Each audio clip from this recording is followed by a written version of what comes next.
हंगामा नहीं है ये, विपक्ष की आवाज, विपक्ष की बातें, देश।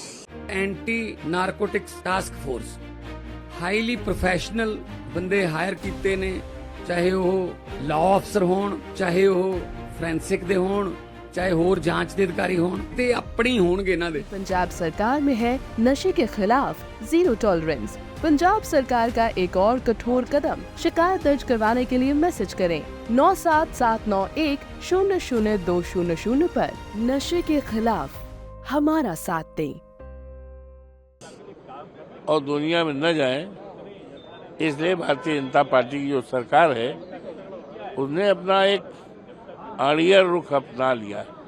कोई बड़ी बात नहीं है, संभल पे चर्चा कराने से, संभल पे हमारे जो सांसद हैं उनके ऊपर एफआईआर और तमाम लोगों पर जिनसे कोई मतलब नहीं है, जिनका कोई पार्टीशन नहीं था, उनकी हाजिरी नहीं थी, उनके ऊपर एफआईआर, तो और तमाम 5 लोगों की हत्याएं हुई हैं।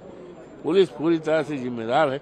यही सारी बातें के लिए तो हाउस में हम लोग कहते, लेकिन चूंकि सरकार अपने को कहीं न कहीं इसमें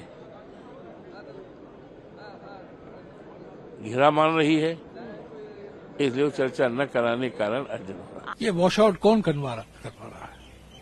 सरकार करवा रही है।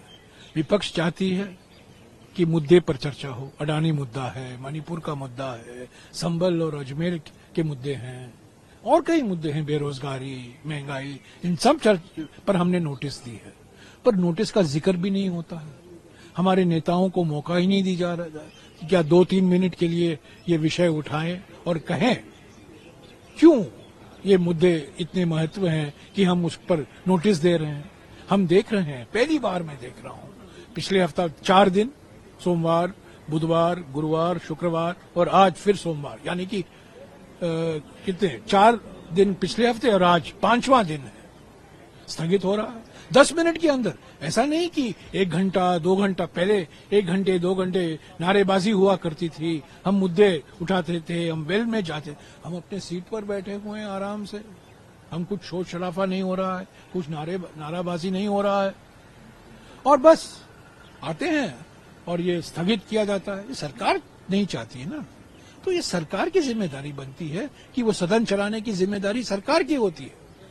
सरकार चलाना, संसद चलाना सरकार का काम होता है। पर बिल्कुल हम देख रहे हैं इस सत्र में, क्योंकि अडानी के मुद्दे पर चर्चा नहीं चाहती, मणिपुर के मुद्दे पर चर्चा नहीं चाहती, अजमेर और संभल के मुद्दे पर चर्चा नहीं चाहती, इसीलिए पूरे तरीके से कोशिश की जा रही है कि सदन न चले। हमारी ओर से हमने एक और मांग रखी है सरकार से। पिछले 4 दिन पहले राहुल जी ने स्पीकर को लिखा था, खरगे जी ने चेयरमैन साहब को लिखा था कि 2 दिन बहस हो संविधान पर, क्योंकि अभी अभी 26 नवंबर को हमने 75वां जयंती मनाई। संविधान को जो स्वीकारा गया, ड्राफ्ट कॉन्स्टिट्यूशन अपनाया गया था, स्वीकार किया, अडॉप्ट किया गया था कॉन्स्टिट्यूएंट में, संविधान सभा में।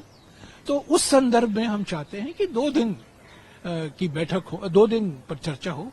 सरकार मान ली है, पर हमने सरकार से ये मांग की है, पर डेट तो तय कीजिए, कब होगा। इस सत्र में होगा आपने कह दिया, पर कब होगा, क्योंकि ऐसा नहीं, क्योंकि अभी तो बिल्कुल ट्रस्ट डेफिसिट होता है ना, हम कैसे विश्वास करें सरकार पर। तो हमने कहा है सरकार से, ठीक है आपने मान लिया है हमारी मांग को, पर आप नोटिफाई तो कीजिए बुलेटिन में, कब करने वाले हैं चर्चा लोकसभा में और राज्यसभा में। तो अभी मुझे उम्मीद है कि वो नोटिफाई करेंगे। विरोधी दलों का ये एटीट्यूड ठीक नहीं है, मतलब जिस तरह रोज हंगामा करना और काम को रोकना, ये लोकतंत्र के खिलाफ इन लोगों का खिलवाड़ है। और मुझे लगता है कि जो विषय उनके है वो सरकार के साथ बातचीत कर सकते हैं, उसमें जो मार्ग निकाला जा सकता है, जो ऑनरेबल स्पीकर है या चेयरमैन साहब है उनके साथ बातचीत हो सकती है।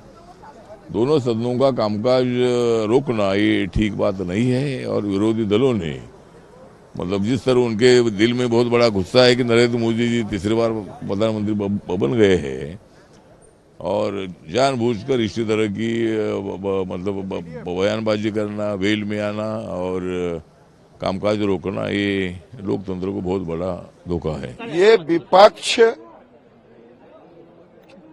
को लोकतंत्र में भरोसा नहीं है, कांग्रेस पार्टी सहित। अगर लोकतंत्र में भरोसा होता तो जनता की गाढ़ी कमाई को एडजॉर्न करा करके, ये जनता के हक की मारी है, जनता का हक है। आखिर संसद बना काहे के लिए है? संसद में अगर जनता के लिए चर्चा नहीं होगी तो ये शोर मचाने के लिए होगा। ये दुखद घटना है, ये होना नहीं चाहिए।